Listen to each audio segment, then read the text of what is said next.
Once upon a time, there was a nobleman who had a daughter named Isabella. The nobleman was very proud of Isabella and taught her all the arts he loved.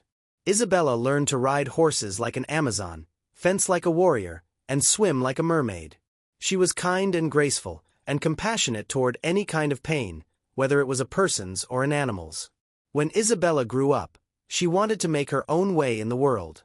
She told her father, "Dad, you've taught me so much, maybe I can take care of myself.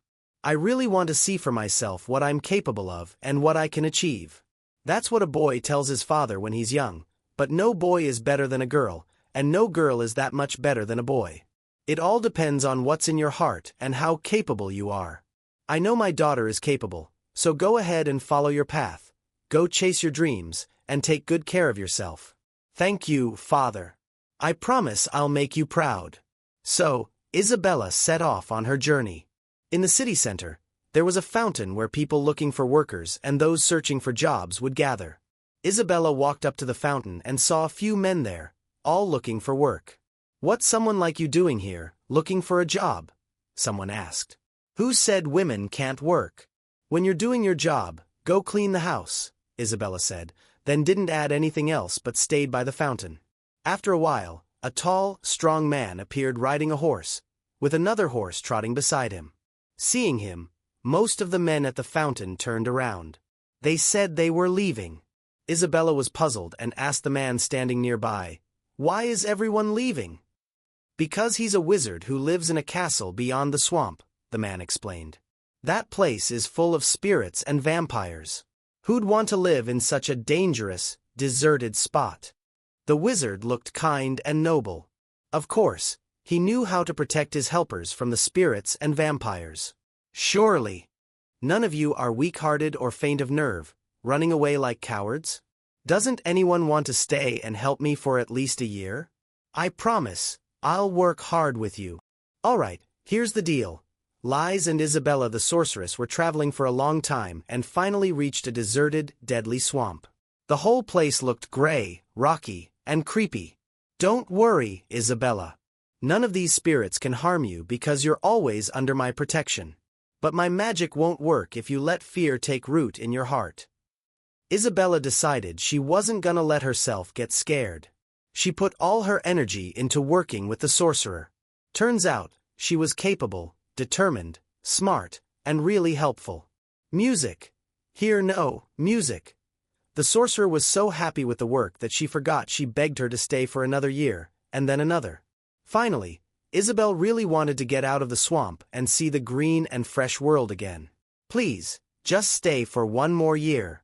I've never met such a capable and efficient helper like you, and I'm afraid if I stay here any longer, I won't be as useful as I am now. I'm eager to see the world again. You've been such a wonderful and kind master. Thank you so much for everything. I'd actually be doing you a bad turn if I stayed here any longer, because my heart just wouldn't be in it. I'm really sorry. I'm blown away by how straightforward and honest you are. But go ahead and find someone else if you want. You've done such a great job though, and I want to thank you. Take this pendant with the bird. It'll come to life and start cawing if you run into any hidden danger. This key will open any door in the world. This necklace will protect you from any evil spells. And whenever you need my help in life, just call me. I'll be there in a flash." So, Isabella. She spent some time with her father and then set out again to find a job because her heart still craved adventure. She wanted to serve in the army of the king and queen of the 12 Towers. The general was amazed by her fencing skills. "You're exceptionally skilled with weapons, Isabella. But can a girl even join the army?" she asked. "That's not fair, General." "There are rules I can't break," he said, though they tried to convince the king and queen. "You know what, I'll tell you, if you choose to look and act like a man, I might just let you in," he said. "Why not?" she replied. "If I prove myself, that is. The skill to bring it will impress them. I'll be able to convince them. Counting the women who served in the army, it's the only way. Think about it." At first, Isabella hated the very idea of dressing up as a man just to join the army. But then, after thinking it over, she got excited about the upcoming adventure. So she cut her hair short, dressed like a soldier, and became part of the army. A few weeks later, the prince came back home, having defeated not a single one of the 3 evil ogres. He was clearly the bravest, most noble prince in the world. The kingdom was thrilled about his return. "You made us proud. You must be tired from your travels, dear. Of course, you need to rest. Why not visit our friends, the royal family of the river valley? Their land is the most beautiful in the world." "That's a wonderful idea, Mom, thanks." The best fencers and soldiers were asked to escort the prince on his trip. Naturally, Isabella, who was called Captain Florian, was asked to be part of the escort. It was a long journey, lasting several weeks. During that time, Isabella fell in love with the prince because he was a noble, kind, and wise man. The prince didn't know her as Isabel, but he liked her and trusted Captain Florian a lot. He often fenced with him, played chess, and took walks together. Then the sweater camp would set up to rest on the way. "Respected Captain Florian, are you married?" "No, Your Highness." "What kind of woman would you want to marry?" "Someone brave and adventurous, who can be a warrior when needed, a mother and a friend to the people, and a queen when the time comes." At that moment, Isabel wanted to tell the prince something but forgot how much she loved him, but she stopped because she was the captain. "Florian, are you okay?" "Excuse me, Your Highness." "Sorry." And the next morning, when Sviato was already on his way, the prince suddenly saw a beautiful golden lotus shimmering in the sunlight like a unique, lovely flower. When Sviato stopped, the bird in the necklace came to life, and she immediately realized that there was some kind of danger hidden in the flower. So she got off the horse, picked the flower, and crushed it just as the prince was about to touch it. Music. "I'm really sorry, Your Highness, but lotuses are never golden. This flower can be dangerous." "Yeah, maybe you're right." On the way, they saw a beautiful, enchanting garden. A gentle breeze carried the lovely scents of the flowers blooming there. The fountain looked so inviting that everyone wanted to stop and step into the garden. But the bird squawked. Isabella came back to life and said, "We shouldn't go in there, it could be dangerous." "It's a divine garden, what could possibly go wrong? Let's go." The prince rode on. Everyone was happy, but as soon as the last person in the entourage stepped into the garden, everyone except for the forgetful princess turned to stone. "What happened? I told you this could happen."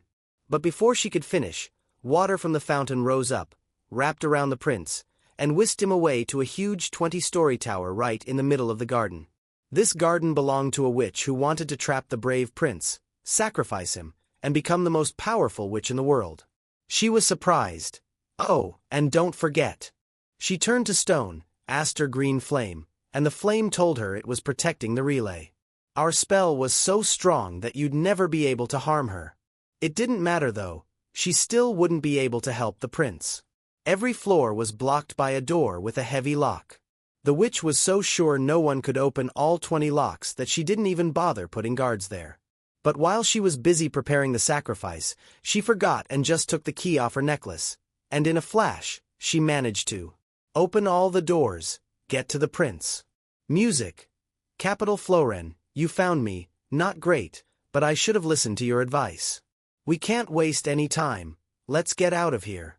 They both ran out of the castle, but the witch soon found out and chased after them in her sky chariot, flying threateningly over the running prince and Isabella. "Prince and Isabella, stop right now or I'll turn you into rabbits."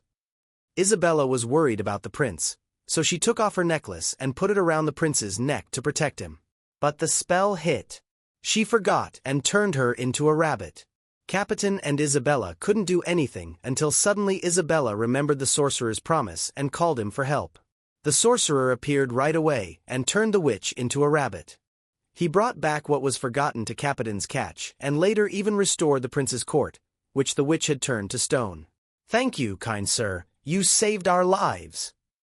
"Don't thank me, thank the prince," said the sorcerer. He tapped Isabella with his magic wand, and she instantly became herself again, with her long hair and all. "Isn't she brave just in her regular outfit?" "She sure is, and she risked her life for me. Not just because she's a brave soldier, but because of this thing called love. Have a great trip to Goa." And it really was a happy journey. On that vacation, the prince also fell in love with Isabella. They both got married and lived happily ever after. The king and queen finally realized that their army should have women too. And Isabella always helped and taught the people of her kingdom.